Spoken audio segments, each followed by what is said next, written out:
Gano ba ako kabarako pagdating sa sulatan? Simple lang, tignan mo na lang yung aking likuran. Inggit ka kung sasabihin mong diyan mula sa iisang halimaw na sumira ng inunan. Para makalabas ka agad at magpalagana pa ng aura na magtatanggal sa dalandan lang pag-asa na makaya makati ang hari. Kung makalalapit ka, baka sakali makalusot sa mga kawat kung makali ka. 2 taon naman na nung kinalalang harang sa kaliwa at kanan. Napaligsahan ka, may kalatang ang kingalan na peresibo pa yan mga dati. Nadadagit ka na hawi, nakalawit, tinagalit, makadakit din na ako maawat, nagretiro na lang.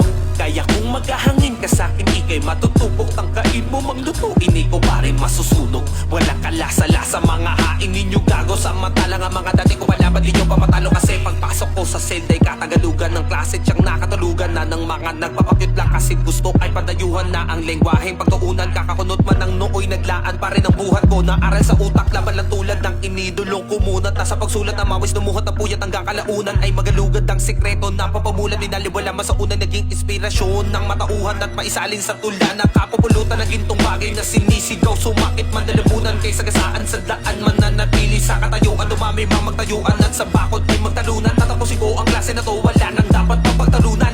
Di na balik kung pumurol man ng labis, basta ang nais ko ay may matutunan. Pahilis man ang guhit ng pala, di pwede mabago. Basta dapat magkusa na parang aral na siniksik at naging aral. Hanggang pagdating ng pagtatapos dyan, nakasaad sa talaan ng paraang pang-ambagan na ang walang kamatayan. Pamantayan sa paglahad ng sambara ay panayan. Damang dahan-dahang madama pagtakan dyan sa mga nagkakadapa-dapa pa ang matang nangarap na makatapos sa mataas pang baitan ng hagdan ng alayman. Sa pagkatagal na nahakbang para matawag ang ama makata ay dapat sa abad nagkakadara pa. At bawat talaga hangad baka sa maaba baka pala nalabaan. Dapat siya nawawala ka na sa tamang daan. Kaya may palakpakan ka pang nakakamtan sa diyang bakat. Pag may kabababanan para sa masa, samantalang kapos sa kaalaman kanya ka pangalan agad malalaos. Di lang ako basta harang sa gantong tunog. Ako na mismo ang challenge, hindi lang basta rap bugo. Walang pilit sa kada verso, alam mong di support at mapalive man o recorded. Matagal na kong subok.